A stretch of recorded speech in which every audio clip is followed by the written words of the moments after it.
Son las 4 de la tarde en Madrid, las 7 de la mañana en Los Ángeles, y esto es El color del dinero.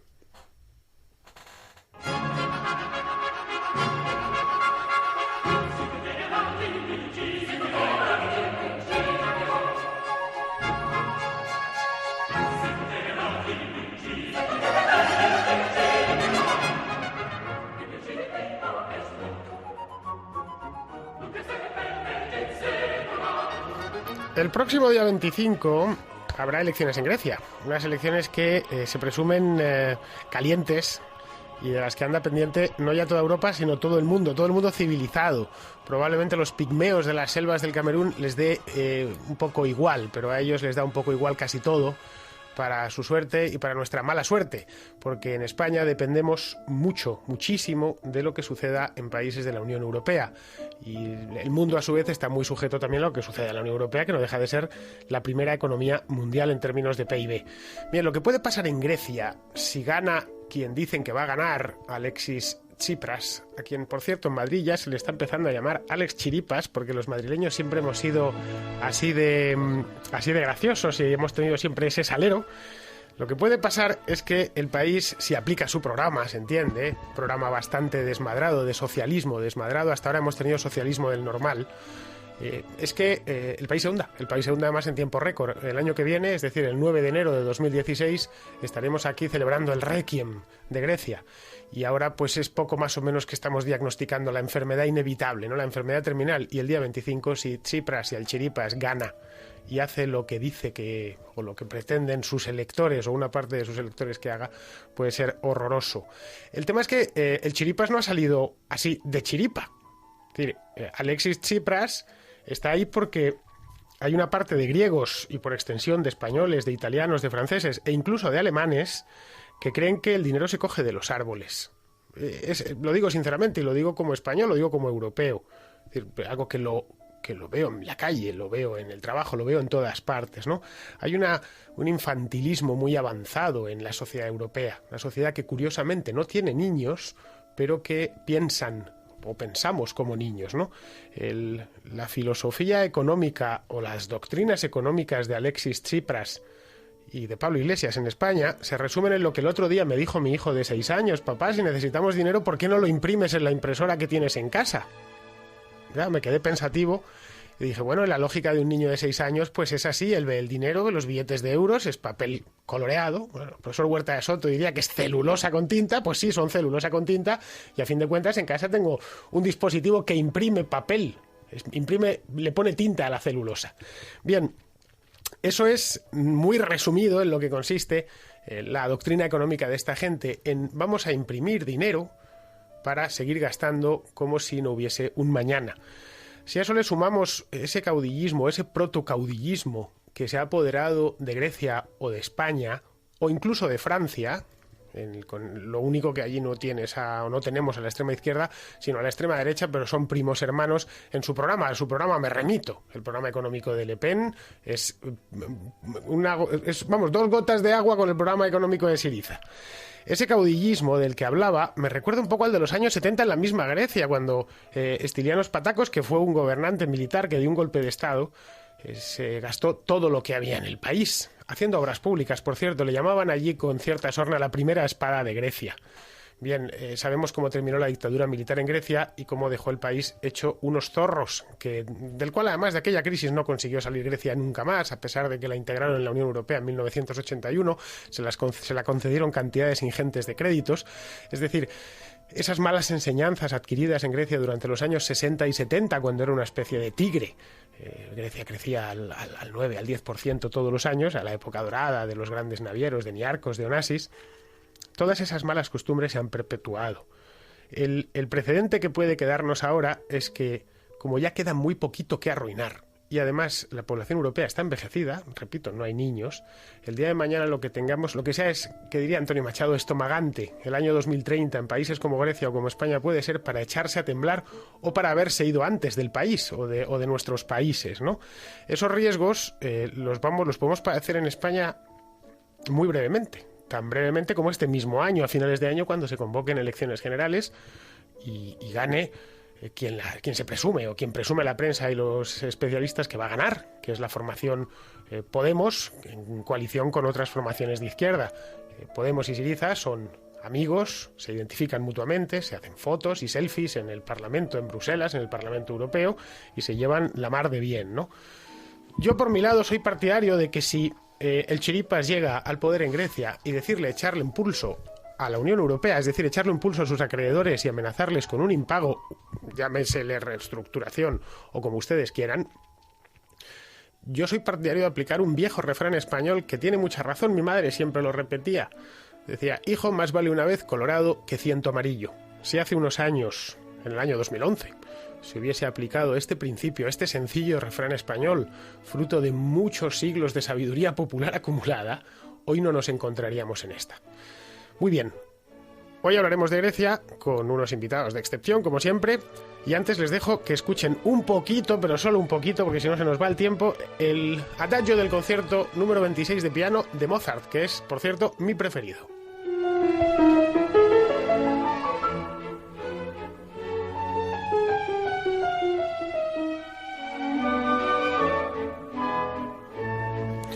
Tenemos hoy a Diego de la Cruz, que está aquí a mi izquierda, y que es un experto en Grecia, ¿vale? Porque yo me he pegado un rollo aquí de campeonato que parecía César Vidal, leyendo el editorial. Bueno, con la diferencia yo no lo leo, yo me lo casco así según me va viniendo a la cabeza. Diego sabe muchísimo de Grecia. De hecho, a mí me enseñó una palabra que ahora utilizo con gran placer, que es rusfeti. Y hoy traigo otra. Traes otra palabra. Pero sí, el rusfeti es ese término que designa esas leyes con las que se favorece específicamente a unos u otros sectores, a una empresita, a los amigos, a toda esa órbita a todo ese tejido, ¿no? Toda esa mamandurria, como diríamos. Es la que inventó Esperanza Aguirre. Esperanza, ¿no? Entonces, si te coges los últimos 35 años, en Grecia se han aprobado 100.000 leyes y normas a nivel nacional. Claro que me lo apunto, que luego estos datos se me olvidan. 100.000 leyes y normas. Eso, claro, no quiero ni pensar en folios cuántos serán.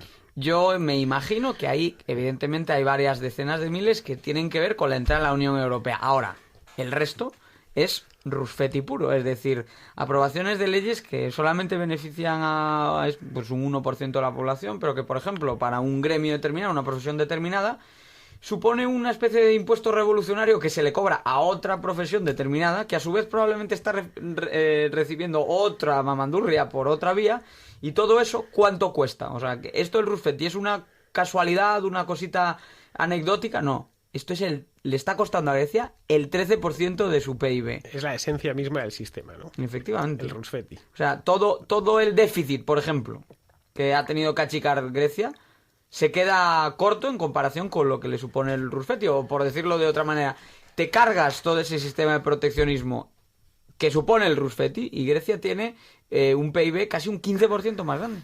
Bueno, tenemos también por teléfono, eso sí, es una pena porque me gustaría tenerle aquí. Es más, hago votos por conocerle en breve a Jordi Baeza, que es más conocido en Twitter, muy conocido en Twitter porque tiene un porrón de seguidores, como Azote Liberal. Yo le he rebautizado como Azotamen Liberal para que vea que los madrileños, y yo soy muy madrileño, no tenemos absolutamente nada ni contra los catalanes ni contra la lengua catalana. Yo, de hecho, la practico y no en la intimidad, sino en público, porque voy cambiándole el nombre a todo el mundo y poniéndoselo en catalán. Básicamente para fastidiarle, no lo niego, ¿no? Vamos a cambiarnos hoy el nombre. Vamos a... Ferran, yo seré Ferran, Didac, Jordi. Fill de Didac y Vilanova. Perfecto. Ese es mi nombre en catalán. Y bien orgulloso que estoy de él, ¿eh? Perfecto. ¿Y el tuyo cómo sería? Didac. A ver, Sánchez de la Creu. De la Creu. Eso sería. Jordi. Hola, buenas tardes. Muy buenas tardes. Has visto que estamos hechos unos políglotas aquí, ¿no? Sí, como sé que te gusta mucho esto de las lenguas, te diré que en griego, en Cataluña compartimos con Grecia una palabra que es askamarlá. Askamarlá, que en castellano sería cigala. Ah, no lo sabía, no tenía ni idea. La compartimos como en la época imperial catalana, cuando se conquistó Atenas y Neopatria, pues dejamos por ahí alguna palabra, pues esta es una de ellas. Sí, la época de los almogávares. También compartís rusfeti, ¿no? En Cataluña y en toda España, ¿no? Utilizan otra palabra, creo que para Rusfeti allí lo llaman trincamén. Butifarra. Es el trinque. Aquí estás allá, al trinque, ¿no? Pues sí, la verdad es que no Cataluña, España en general tiene muchas similitudes con Grecia para lo bueno y para lo malo. Es decir, Grecia se parece mucho a España. Entonces, yo he estado varias veces y es cuando llegas allí y dices, leche, si he vuelto a aterrizar en España. Lo ves todo lleno de encinas, de pinos, un sol estupendo, la gente, la apariencia de la gente, el biotipo, ¿no? Pues es muy parecido. Y luego el griego es curioso, porque es una lengua que no se parece nada al castellano, pero luego se pronuncia igual que nuestra lengua. La verdad que los oyes hablar y casi los podías transcribir. Me vi estaba justo en Grecia este año en verano, cuando el Mundial de Fútbol. Me veía los partidos de fútbol, cómo pronuncia Azpilicueta. Azpilicueta, perfecto. Perfecto. Sí, así que cuando decimos nosotros Rusfeti, es que en griego se dice Rusfeti. Bueno, ¿a ti qué te parece? He hecho una introducción sobre el tema de Grecia. Bueno, básicamente he rematado diciendo que casi si viene Tsipras, que es que no hay quien pronuncie este apellido con la T y la S seguidas. Aquí en Madrid la gente le está empezando a llamar el Chiripas, pero aquí el Chiripas bueno, pues si el Chiripas viene y hace lo que dice que va a hacer, yo creo que lo mejor es cortar por lo sano, de la misma manera que si te está chuleando una novia, lo mejor es dejarla. La verdad es que con el tema griego la sensación de déjà vu empieza a ser muy agobiante, porque acabamos de entrar en 2015 y parece que ya hemos entrado en 2011. Cierto. De eternizarse. Esto parece que no se vaya a acabar nunca, y el problema es ese, el problema es que en su momento no se afrontó como se debía. Yo creo que el problema es estructural de la propia constitución ya, de la propia fundación del euro y incluso de la Unión Europea, ¿no? El Pacto de Estabilidad y Crecimiento contemplaba sanciones a países que eran económicas. Y claro, multar a un arruinado es una cosa un poco absurda. Sí, porque lo más normal es que el arruinado pues pase de ti y se apalanque, que es lo que nos está pasando. Entonces yo creo que cuando Grecia incumplió de forma tan brutal las normas del club del euro, lo que debería haber acompañado a la quita de 2012, porque nos hemos olvidado de que a Grecia se le aplicó una quita absolutamente brutal. Y cuando se aplicó aquella quita debería haber ido acompañada de sanciones políticas, incluso, ¿por qué no?, de la expulsión, efectivamente. Claro, estamos en 2015, parece ser que va a ganar las elecciones la izquierda radical, Syriza, y nos vuelven a hablar del eufemismo de la reestructuración, volvemos a estar en el mismo punto, y así eternamente. Yo creo que la Unión Europea... Yo he sido en mi vida un europeísta bastante militante, cada vez soy más escéptico, creo que la Unión Europea se está convirtiendo en el club de los apalancados del sur, cada vez más, y debería haber cundido el ejemplo pronto, la expulsión, o al menos la limitación de los derechos políticos de Grecia en el club europeo, debería haber cundido ese ejemplo para los demás, porque lo que va a pasar al final es que el sur se va a ir sumando a esta historia, que ya no va ni de bail-in ni bail-out, que es un tema que nos interesa mucho, ¿no?, sino bail-all, ¿no? Es decir, el rescate a todos, y al final, cuando todo el mundo quiere ser rescatado, no queda rescatador que pueda rescatar. Evidentemente. Hay una cosa, el último año apenas se habla de Grecia. En concreto, desde el último gran paquete de rescate, no olvidemos que Grecia se ha estado financiando a unos tipos realmente envidiables. Los mejores tipos de Europa junto a Holanda y Luxemburgo. Es decir, se han financiado, en 2013, por ejemplo, se financiaba, este dato es real, se financiaba mejores tipos que Finlandia. Sí, el gobierno increíble. Increíble. Incentivo perverso clarísimo. Es decir, es a un ludópata que se pasa el día en el casino de Torrelodones, decirle, no te preocupes que te vamos a seguir prestando dinero y te lo vamos a prestar al tipo más bajo posible, ¿no? Es un chorreo. Preside el club de los apalancados en la Unión Europea. Entonces, se comenta que ha mejorado, que en algunas cosillas el gobierno, el de Nea Democracia, el actual, que es una especie del de Samaras, que es una especie de Partido Popular, una cosa así, ¿no? Es como el Partido Conservador de allí. Parece ser que se lo tomó un poco más en serio, frenó un poco el gasto, despidió empleados públicos y demás. Pero claro, a mí me parece que era como curar una neumonía con paracetamoles, ¿no? Que a ese está en este sentido, en el sentido de los, bueno, a mí me gusta mucho el tema de los partidos políticos en Europa y tal, ¿no? Y sigo muchas elecciones. Y los partidos en Grecia, en su trayectoria democrática, se han parecido mucho a los españoles. Ha habido pocas distancias entre las políticas de Nueva Democracia y las del PASOK. Y porque Grecia al final, si aquí se habla ahora tanto de castas, gracias a Pablito, en Grecia es un país de clanes. Allí están el clan de los Papandreou, el clan de los Karamanlis, cada uno de los clanes al frente de un partido durante muchos años, muchísimas décadas, ¿no? Y es un país de clanes partidizados y los dos han practicado una política, bueno, la del Roussetti, ¿no?, que comentábamos.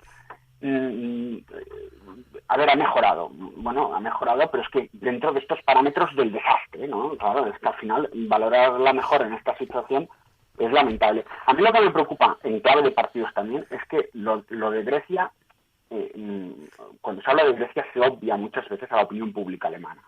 La opinión pública alemana cada vez está más encendida respecto a lo que pasa en el sur. Lo estamos viendo con la aparición de Alternativa para Alemania, que es un partido reacción pura y dura al apalancamiento de los del sur, ¿no? Alternativa para Alemania no es un partido neofascista como lo llaman aquí. Con Alemania tengo una relación especialmente cercana y vamos, que soy alemán consorte. Y sé lo que se habla allí, lo que se dice, y lo que se ve en la tele y lo que piensa el alemán medio. El Alternativa por Alemania es un partido de cierto hartazgo que representa a los autónomos de allí, los pequeños empresarios, el contribuyente, que está hasta las narices. En algunas cosas tiene razón, en otras no. Pero vamos, no es un partido, como están diciendo los neonazis de Alternativa für Deutschland, no es verdad.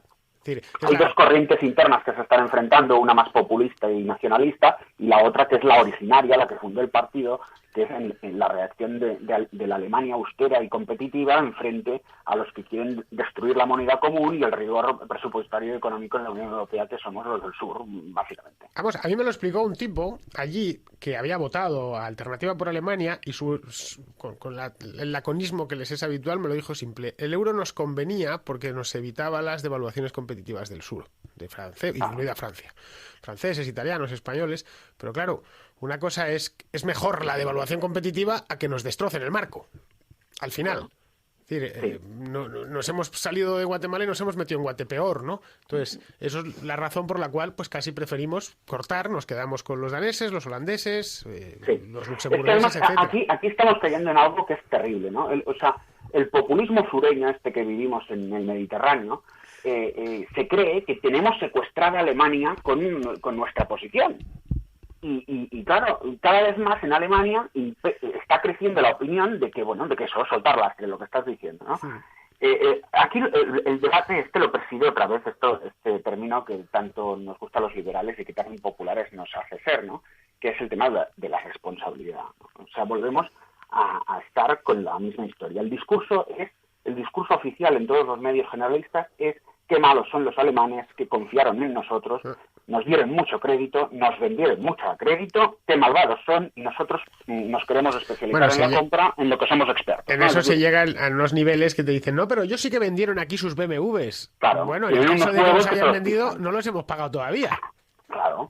O sea, en definitiva, qué cabrones estos alemanes que confiaron en nosotros. Es alucinante, ¿no? Es de una irresponsabilidad y en la que, y esto va más. En este sentido, soy de los más preocupados que estoy muy preocupado desde hace mucho tiempo porque esto va a más, no va a menos. Esto es una ola cultural que un día acabará con todo. Bueno, Jordi, me mandan un mensaje por WhatsApp.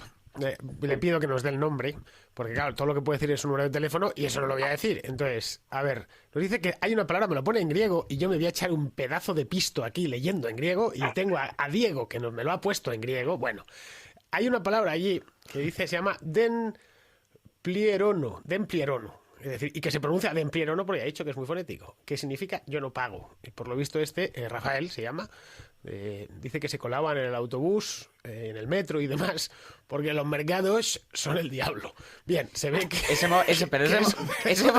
de yo no pago es que me recuerda a una movida que hubo en el metro de Madrid. Eso es, efectivamente. Que es clavada, que les dio porque habían subido las tarifas del metro y les dio echándole la culpa a Esperanza Aguirre y tal, y les dio por no pagar, iban con unos carteles, le decía, bueno, pues si tú no pagas lo pagará otro, pero el metro consume electricidad, hay que tener las luces encendidas. Esos son, etcétera, ¿no? Pero eso eran los gérmenes de lo que acabó siendo el 15M y lo que fue Podemos, ¿no?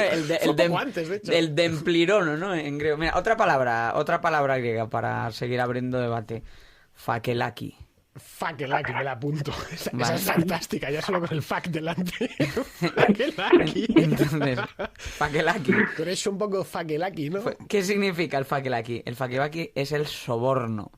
El soborno, la que, mordida, vamos. claro, la mordida. Aquí en España nos suena sobre todo, por supuesto que hay sobornos, pero nos suena algo pues de algunos empresarios, de algunos políticos y demás. Pero es que en Grecia está metido en el soborno sistemático alrededor del 15% de la población. Es un estudio de la Brookings Institution, uno de los think tanks más influyentes del mundo. Y lo que encuentra es que a pesar de que Grecia tiene 4 veces más costes burocráticos que el resto de países desarrollados, que el resto de países de la OCDE, en estos sobornos, en este fakelaki, se le va al 15% de la población, es decir, a 15 de cada 100 hogares, alrededor de 1.350 euros al año. Es un no parar, una continua suma de costes generados por las ineficiencias, las trapicheos y las mamandurrias del Estado. Hasta el punto de que entre los expertos en hacer fakelaki se bromea, se hace una especie de paralelismo futbolero y se dice que el fakelaki, si te pillan, se resuelve alineando un 4-4-2. El 4-4-2 nos suena de 4 defensas, 4 centrocampistas y 2 delanteros. Pero el 4-4-2 en Grecia también significa que de una deuda o de algún trámite pendiente de 10 euros, por ejemplo, 4 son... Se nos ha ido Jordi. Bueno, sigue. 4 te los quedas tú y nunca los devuelves. 4 se los das al funcionario para que haga la vista gorda. Y 2 se los das a ese al que se los debías y que se conforme con ver 2 y los otros 8 que los dé por perdidos. Y ese es el 4-4-2 con el que se soluciona el fakelaki cuando te pillan. Cuando no te pillan es el 8% del PIB en sobornos. Bueno, nos comenta Tony Sanz en Twitter que el yo no pago también... En Cataluña es el no vull pagar de los peajes, que también fue muy mítico hace no mucho tiempo, que llegaban a la cabina de peaje y decían que pague Rita. Sí, estaba en Cataluña. Porque ¿En el metro? No, en el peaje de la autopista. Que era que no voy a pagar, no quiero pagar, vamos. El yo no pago del metro de aquí se ve que sí es que en esto, a la hora de delinquir, todo de acuerdo, ¿eh? ¿Has fijado? Y de hacer el chorra, todos de acuerdo. Bueno, el yo no pago que está un poco inscrito en la cultura, al final es muy fácil trasladarlo a la política. Es decir, le echas la culpa al acreedor de tus males una vez has agarrado el dinero, claro. Empiezas, eso lo cubres todo de una causa muy noble, de bueno, es que... La soberanía nacional. No tengo derechos, tal, no sé qué. Fuera, como si los derechos no costasen nada. Y dices, y además no te lo voy a devolver. Es un poco la filosofía muy similar a la que movió aquí el tema de las hipotecas. Muy, muy similar, el principio es el mismo. Es decir, yo ahora no te lo devuelvo, oiga, que yo se lo dejé, no, pero es que usted abusó de mí. Bueno, es un contrato delante de un notario. Usted vería si iba a poder hacer frente a este pago o no. Pero bueno, estás otra vez ahí, Jordi, ¿no? Oigo. Sí, no sé qué ha pasado. Más hemos cogido mejor conexión, fíjate tú. Vale. A propósito de esto que decías, yo estuve en Grecia en el año 2000, hace ya 14 años, 15, y sí que había una gran presencia, si algo veías enseguida, sobre todo en Atenas, era la presencia de la izquierda radical en la calle, pero muy presente. Un día normal, yo estuve allí casi 10 días y en la calle había muchos tenderetes del KKE, del Partido Comunista. O sea, no había ni elecciones ni nada, pero había mucha actividad de la izquierda en la calle. Y notabas que era un país, pues eso, ¿no? Que estaba, pues, ya había un ambiente de exigencia permanente al gobierno del maná, ¿no? Y bueno, y al final eso se ha acumulado y se ha visto evidentemente en las cifras de deuda y de déficit. Yo tengo una teoría que no puedo ponerla en tablas porque es imposible, es una impresión mía a lo largo de los años y de los viajes que he hecho y de lo que he leído y de lo que he ido observando, y es que donde en un lugar se empiezan a montar pollos, termina ese lugar mal. Vamos, me sirve Grecia, me sirve Detroit. En Detroit tuvo grandes pollos en los años 60, cuando la ciudad estaba en su tope, y fijaos cómo ha terminado. Me sirve Venezuela, me sirve Argentina, Inglaterra antes de Thatcher. Me sirve Inglaterra en los años 60, que mira como tú, menos mal que llegó Thatcher en su momento. Es decir, cuando empiezan a armarse pollos, por eso cuando se armó el gran pollo del 15M aquí, pero bueno, que no solo era en Madrid, estaba en todas las ciudades de España, dije, bueno, mal asunto.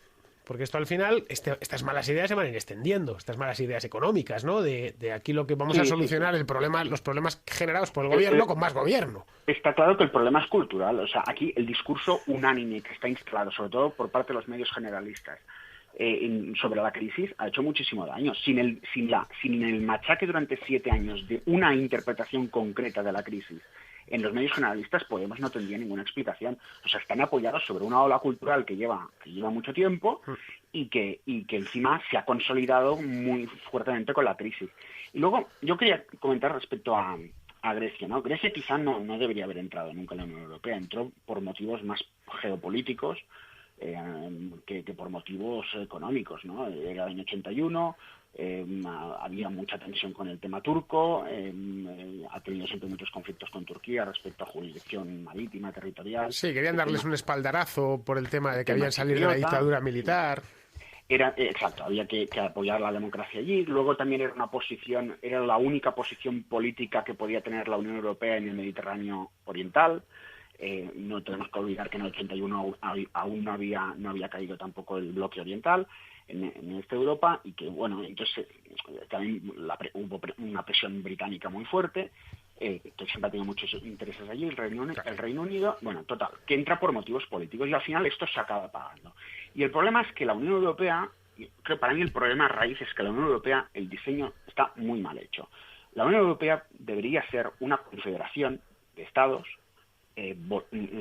cuanto más voluntaria de adhesión mejor, y que garantice sobre todo la libertad de circulación de mercancías, personas, capitales, y que sea un espacio de libertades fundamentales. Nada más, porque cuando entramos en este europeísmo bobo que ahora se predica tanto de la unión política, la unión fiscal, la mutualización de todo, entramos en el terreno de la irresponsabilidad. Jordi, un segundo. Nos vamos a ir a publicidad en unos segunditos. Sí. Ya sabes, te espero aquí a la vuelta, ¿vale? Muy bien, son 3 minutos exactos. Ya puedes llevar bien el argumento. Nos vamos con un conciertito de Beethoven, número 3, para piano, opus 37, fuera de lo común. Y nada, van a escuchar 15 segundos, porque es que nos enrollamos como persianas. 3 minutos, ya saben lo que hago. Les persigo allá donde vayan.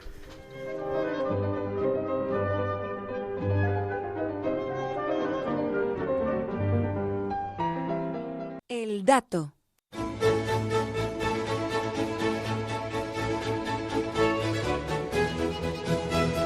Bien, 20.000 millones de dólares es un dineral. Se lo voy a poner en una cantidad que ustedes entiendan. 20.000 millones de euros, que no es exactamente lo mismo, pero sirve de referencia, es lo que se gastó Zapatero en los planes E, ¿vale? Y fíjense lo que se hizo, el dineral que fue aquello. 20.000 millones de euros son aproximadamente entre 4 y 5 emisiones promedio del Tesoro español estos miércoles que saca letras y obligaciones. Sí, un tercio del déficit español. Es mucho dinero. 20.000 millones de dólares es lo que va a invertir el gobierno chino en Venezuela en los próximos años, según ha dicho. Es decir, ahora que ha estado Maduro en Pekín, porque está con el agua al cuello, literalmente. Además es que se le ve al boborrón se le ve angustiado. Ya no anda así, se le veía en el aeropuerto, más como viene de un país así tropical, iba tapado hasta arriba con una gorrilla. Y es que a Venezuela no le va a quedar otra que entregarse, es decir, esclavizarse a los chinos. ¿Sabes qué es lo cachondo? Que se ha ido la delegación venezolana y esta semana llega la ecuatoriana. O sea que claro. están bueno, todos... Ecuador es otro igual. Están pasando por es un país más pequeño, no tiene estos números tan grandes, pero es que a día de hoy, bueno, en 2014, Venezuela ya debía a China como 50.000 millones de dólares. Ya le debía de... Pues tú te imaginas al chino que le acaban de venir los venezolanos. Le han estado dando la brasa una semana. Claro, yo a Lin Xiao... Y ahora llega el ecuatoriano detrás a por más. Yo a Lin Xiao, que es el que manda ahí en China, le daría un consejo como hispano. Le diría, mira, Lin, no te fíes que te van a dejar la pella.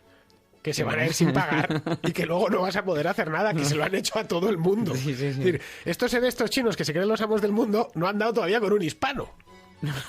Los norteamericanos ya están acostumbrados a tratarnos. O sea, tienen la ambición de ser el nuevo FMI, ¿no? Creen que con eso pueden ganar el poder y la influencia. Claro, lo que nadie les ha contado, no les interesa mirar, es que los préstamos del FMI rara vez se pagan. No, pero está intentando, ahora mismo ha entrado a ayudar a todos los países productores de crudo. Es decir, a China le ha prometido, que le va a compensar por todo lo que va a dejar de exportar a Europa, etcétera, ¿no?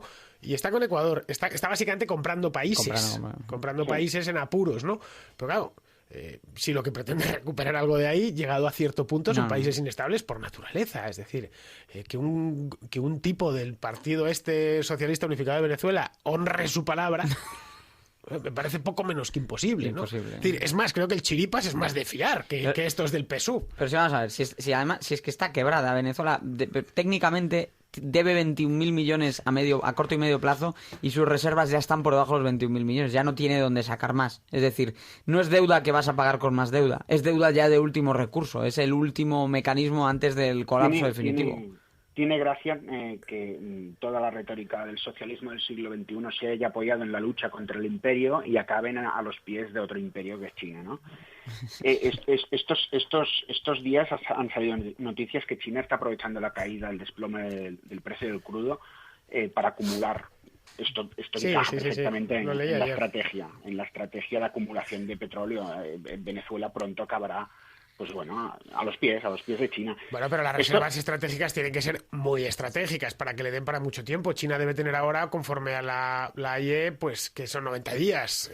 No sé, a lo mejor tiene para un poco más, que quiera comprar petróleo, pero necesitaría construir tal cantidad.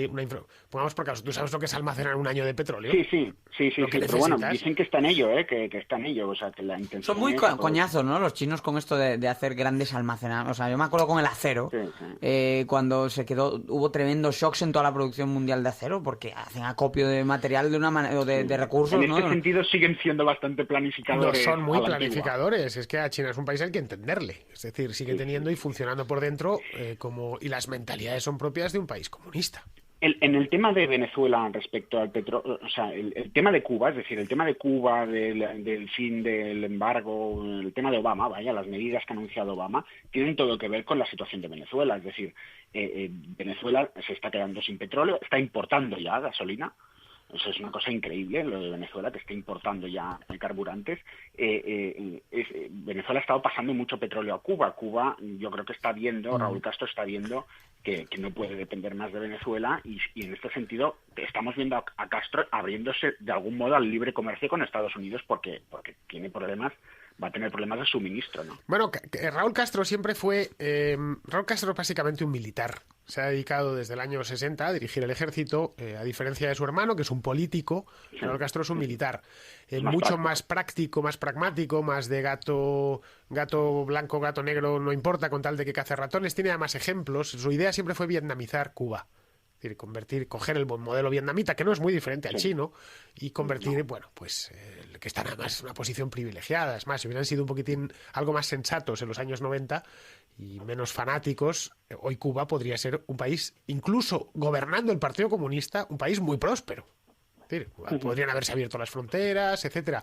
Pero claro, la obsesión y las taras que le han sido propias y las locuras que le han sido propias a Fidel Castro durante toda su vida, el quedar por encima, pase lo que pase, las paranoias continuas. Y es que Fidel Castro es un tipo que es que hay que darle de comer aparte. Yo cuando empecé a escribir el Che Guevara, hace pues más de 10 años, tuve que leer mucho sobre Castro y me quedé prendado de la figura de Castro a medio libro.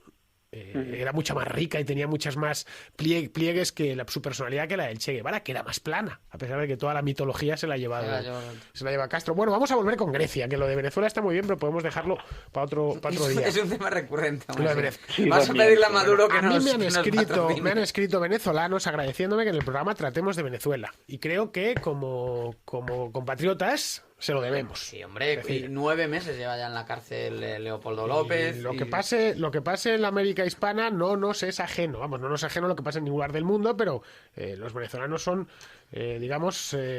casi hermanos, ¿no? Y nos importa mucho lo que pase allí, todo hay que decirlo. Totalmente. Es lo mismo eso que lo que te dicen en la isla de Pitcairn ha pasado tal cosa. Pues no tendrías que buscarla, lo lamento y tal, pero no sé dónde buscarla en el mapa.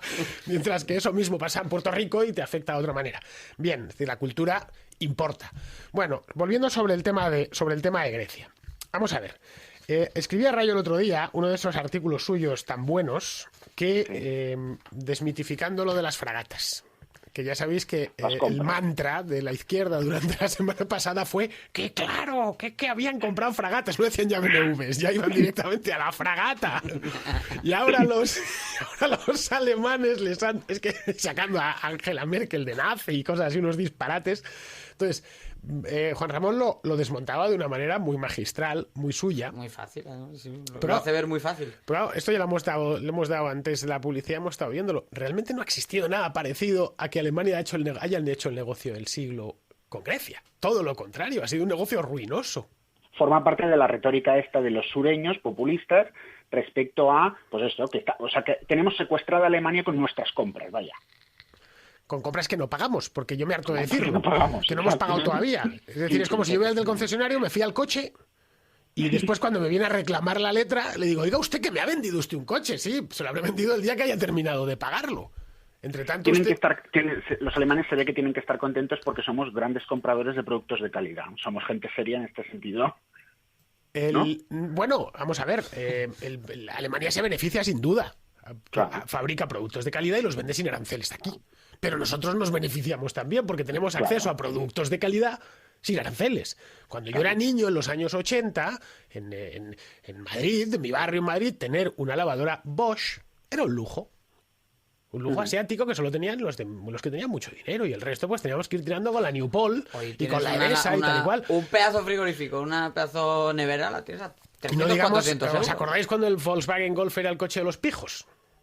Sí, claro, Que es era un el coche, utilitario. era así, oye, es un coche más, pues bueno, tiene un buen utilitario. pequeño premium porque es alemán y tal y cual, pero es un utilitario. Bien, era cuando los productos importados, antes de entrar en la Unión Europea, de que cayesen todas las barreras arancelarias, el comercio beneficia a ambas partes. También nos ha beneficiado a las empresas españolas que han decidido emprender su aventura exterior. Ah, pero ¿qué ha Vamos, querido hacer Grecia con los flujos de capitales? en Por ejemplo, Alem- organizar unos Juegos Olímpicos. En Alemania los supermercados, sobre todo de 4 o 5 años a esta parte, se han llenado de productos españoles. El vino han reventado las estanterías. Es un país, el nuestro, que produce mucho vino a muy buen precio. Está claro que de hecho, parte de la salida de la recesión viene de colocar nuestros productos del sector exterior dentro de la Unión Europea, que fundamentalmente es Alemania y Francia para España. Efectivamente, más que ver hacia dónde exportamos. Automóviles, SEAT en Alemania. Por no hablar de que Volkswagen fabrica En el Polo España, en España, aquí en Pamplona, los Audis en Barcelona. Es decir, que hay fábricas alemanas de automóviles y de otras muchas cosas en la propia España, dando empleo a españoles e invirtiendo en el país. Es decir, el comercio, insisto, beneficia a los dos extremos. Pero No hay nada maligno en ello. ese flujo de dinero que viene y va, en el caso de Grecia se ha dilapidado prácticamente todo, porque, por ejemplo, el caso de los Juegos Olímpicos es sintomático. La ruina que supusieron esos Juegos Olímpicos, Una vez más. una vez más, pero al cubo, porque hasta entonces, no sé si habían sido los de Canadá, unos que te arrastraban ahí también una deuda enorme, pero en general las cifras en las que se movían los Juegos Olímpicos no eran suficientes para hacerte un roto en los presupuestos. Era una inversión grande y punto, ya está, un programa más, un programa cultural de lujo más. Hoy día organizar unos Juegos Olímpicos hablamos ya de miles de millones de euros. Este es el cambio que da Atenas con aquello. Y ese es un ejemplo de a qué se fue. Básicamente, al final, si lo miras las últimas 3 décadas, hace 30 años Grecia tiene crecimiento con los fondos que le llegan de Europa, con la entrada de la Unión Europea. Hace 20 años ya empieza a perder crecimiento y empieza directamente a falsificar sus cuentas. Y desde hace ya 5 o 10 años, lo único que hay es la consecuencia de que se ha frenado en seco el crecimiento. Y por cierto, si alguien sigue diciendo o alguien se cree que esto tiene algo que ver con la troika, pues de 9 de cada 10 euros que debe Grecia después de una quita, pues aún esos 9 de cada 10 se habían emitido antes de que Grecia entrase en ese programa de rescate. Y luego, por dar más datos, el mes pasado, 3.000 millones de euros fueron retirados de los bancos griegos. Empieza a generarse el riesgo o el miedo a un posible corralito, porque claro, les pintamos a todos como que fuesen quizá una masa homogénea que va a por el chiripas, pero es que hay un porcentaje sensato de la población que sabe lo que está ocurriendo y que ha reducido ya el número de los depósitos bancarios casi un 40%. Pero esto es la tentación cuando decimos la típica tentación estatista de decir confundir el país y el Estado, Claro. o la nación y el Estado. Es decir, el país somos nosotros y el país no tiene intereses. Eso es. Tiene los intereses individuales de cada uno de sus miembros. Tú tienes ¿no? un menos 40% en el que depósitos tiene- bancarios no, el en que Grecia. tiene intereses y el que es lo mismo el comercio. Pues es que Grecia le compra fragatas a no sé quién. Bueno, será el Estado griego. Los griegos compran, el que compra una... Leche, compra donde teléfonos, quieren. Las empresas griegas compran sí. donde quieren. Cuando dicen España compra petróleo, no.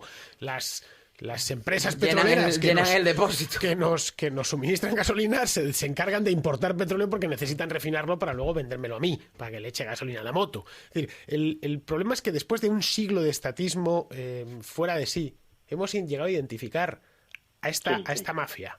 Con la gente normal. El sujeto colectivo anulando las individualidades. Exacto, también. y hay griegos que son gente decente, muchísima, y empresarios, y gente que hace muy bien su trabajo, y uno va a Grecia y va a un restaurante y la comida está buena, y el tipo verano, es un buen a la primera trabajador. que sacabas así el tema un poco, sí que es cierto que la mayoría de la gente se sentían, tenían muy asumido el discurso de que estaban casi violados por la comunidad internacional.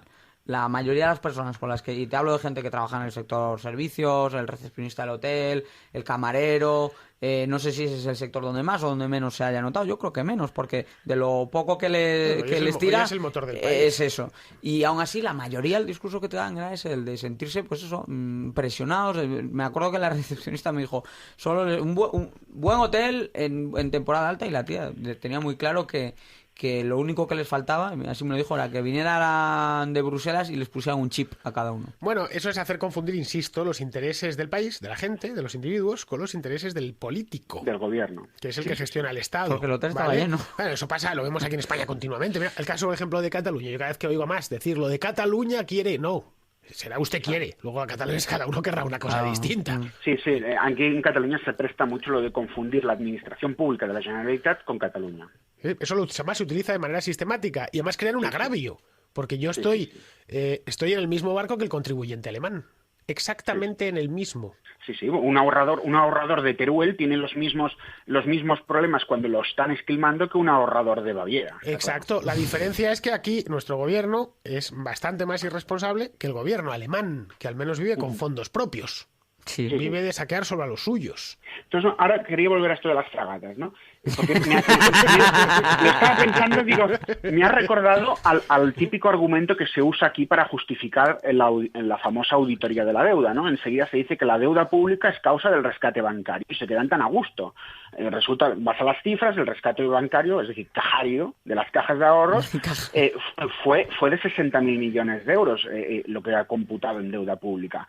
De 1 billón de deuda pública que tenemos y de 600.000 millones creados durante la crisis. Por lo tanto, es que claro que la deuda pública no viene de eso. Y después, respecto al tema griego también, estos progres, lo que nos dicen es que llaman crisis, ellos llaman crisis, tienen mucha tendencia a llamar crisis a no poder gastar, no a la incapacidad de generar riqueza. Esto a mí me maravilla, ¿no? O sea, ellos enseguida te dicen, no, es que estos tres años de crisis, como si no tuviesen nada que ver con los 20 años anteriores de irresponsabilidad presupuestaria y fiscal y económica, ¿no? En general. O sea, ellos te hablan de crisis con las consecuencias, nunca con las causas. Las causas las obvian, no aparecen aquí y crisis es no poder gastar. Eso lo explica al principio que es el propio infantilismo en el que nos hemos sumido. He puesto un ejemplo, que es el de mi hijo de 6 años, que el otro día me pedía, que decía, papá, si quieres dinero, ¿por qué no lo imprimes en la impresora que tienes al lado del ordenador? Eso lo hemos preguntado todos los niños, claro, cuando éramos pequeños. Me ve allí sentado con la impresora al lado de la que saco papeles y me dice, él ya entiende que el dinero se puede cambiar por juguetes y por chucherías. Y dice, bueno, papá, esto es fácil. No tienes más que darle al botón ese que le das tú y te sale un papel. Claro, lo alucinante es que este planteamiento te lo haga un legislador o un gobernante. Exacto. O un partido que aspira a gobernar. Esto es alucinante. A un niño de 6 años no le puedes decir nada porque todavía, pues eso, está, digamos, en el pensamiento mágico. Entonces... La frase mágica con la que ellos evitan hacer de niño pequeño, digamos, es Banco Central bajo control democrático. Esta es la frase mágica. Bueno, tenemos a Miquel Rosselló en Canarias, como viene siendo habitual, menos en Navidades, quien se ha pegado unas vacaciones de campeonato de auténtico marqués. Miquel. Bona tarda, com esteu? Molt bona tarda. Has visto que tenemos un paisano. Didac y Jordi. Tenemos un paisano tuyo hoy aquí, ¿eh? Bueno, estamos aquí los países catalanes casi en igualdad de condiciones. Casi. Bueno, no, estáis porque Diego estáis en mayoría. Yo formo parte de la alianza. El que estoy yo es en minoría, macho.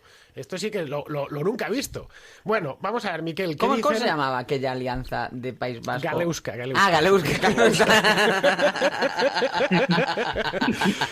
Vamos a ver, tú, Rosselló. Estamos hoy aprendiendo idiomas entre el faquelaki y el de Empirón, no. El Rusfetti. De hecho, Dama de Cristal en Twitter nos decía, de acuerdo, por cierto, pronunciar si paras, pensad en el ruido que hacen las moscas. No sé si eso nos eso lo ayudará. dice, lo dice, sí, vamos a ver, yo por eso creo que aquí, que siempre somos muy socorridos con estas cosas, hemos inventado de chiripas, que además se puede perroflautizar muy bien. Aquí el chiripas, aquí el chiripas, no me digáis que no suena bien. El chiripas me viene a recortar el fakelaki. El fakelaki A mí aquí me gusta mucho me va a el quitar fakelaki, el chiripas, me va a quitar el Rusfetti. Y el Rusfetti. Además, más hallazgos del programa de hoy. José Bernabéu nos decía, me lo apunto, la UE, el club de los apalancados muertos. Hoy. Bueno, es que Jordi tiene grandes hallazgos, ¿eh? No hay más que seguir su Twitter. El gran problema es que tuitea demasiado. Entonces uno quiere mirarse su timeline del día y las pasa putas. Bueno, tiene lectura Pues para toda la un noche. libro.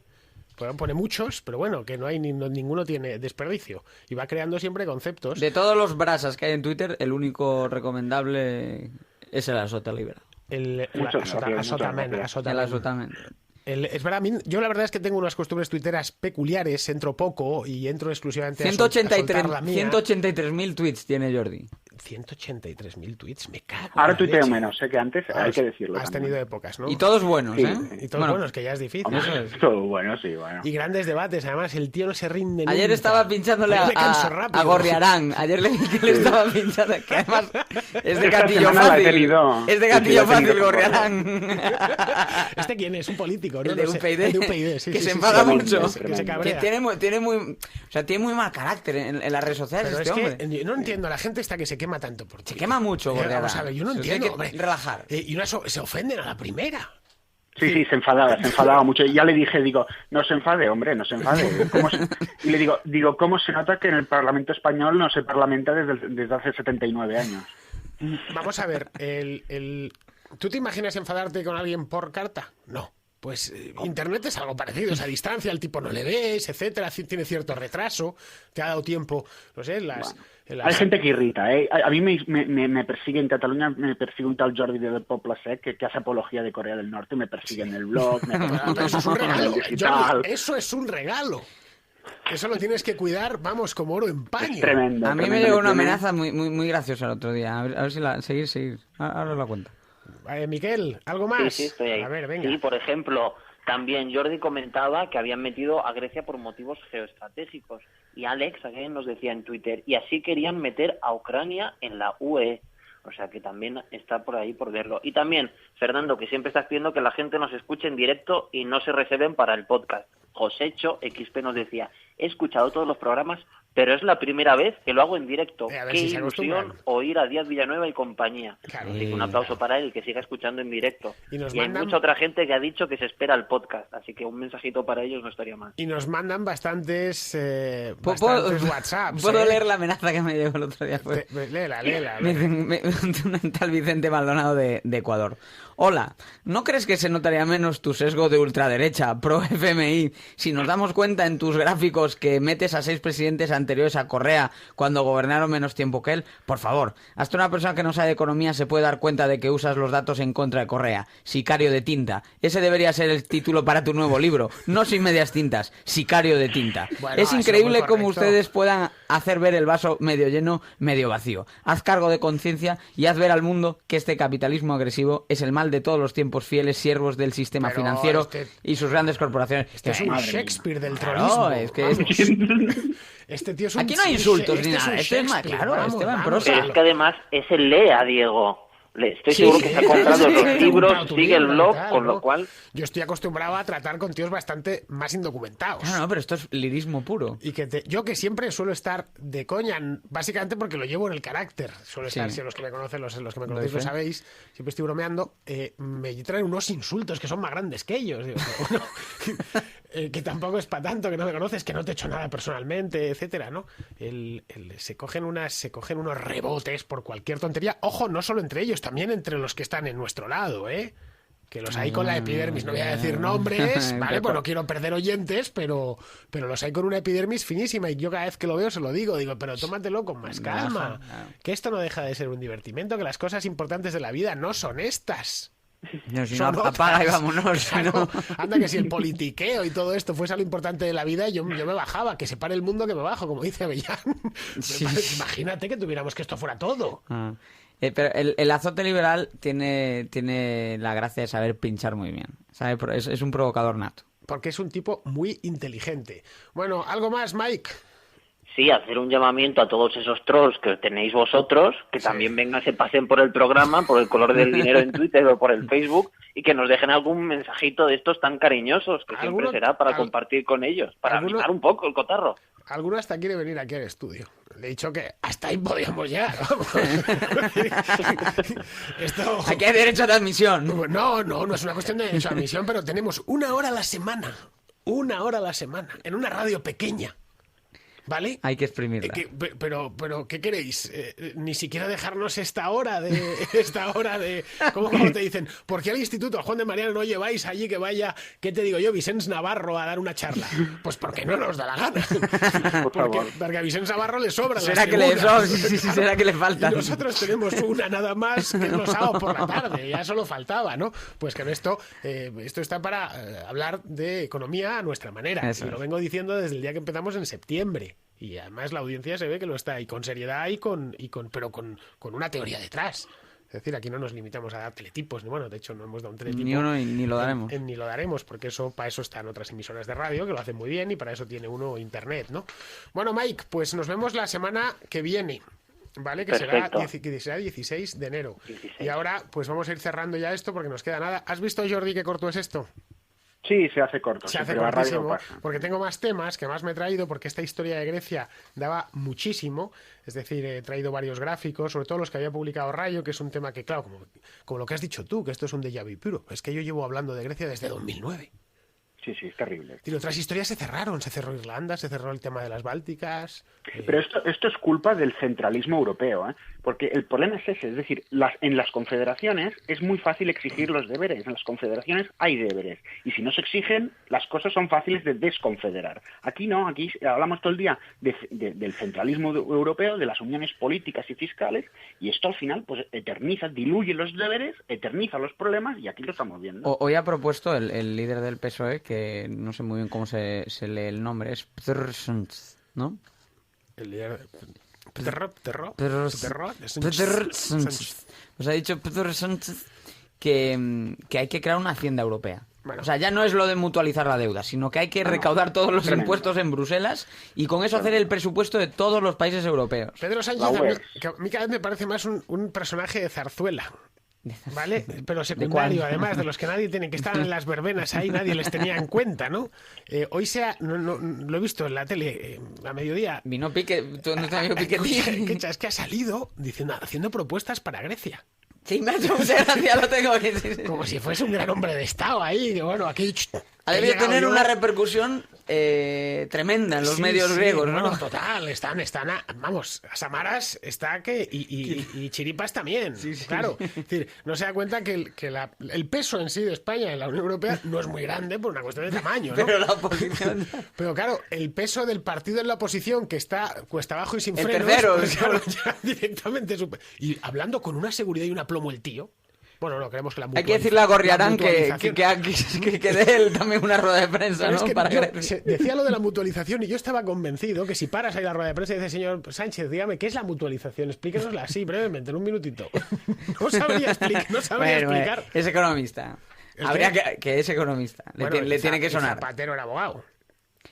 Claro, estos son... Bueno, se da la situación incluso aquí en Cataluña, que es que tenemos soberanistas fiscales en España, del nacionalismo, soberanistas fiscales que piden centralizar la fiscalidad en Europa. Es decir, pero es que es alucinante. Es no es soberanista fiscal. Bueno, nos vamos a tener que ir, que ya me están poniendo Espi, me están poniendo la música, lo que significa acaba ya, tío pesado. Eso es lo que está diciendo con la música. Y, oye, nos vemos en breve, espero. Jordi, es un placer, como siempre. Y lo mismo contigo, Diego. Adeu. Hasta la próxima semana, 16 de enero. No me falten.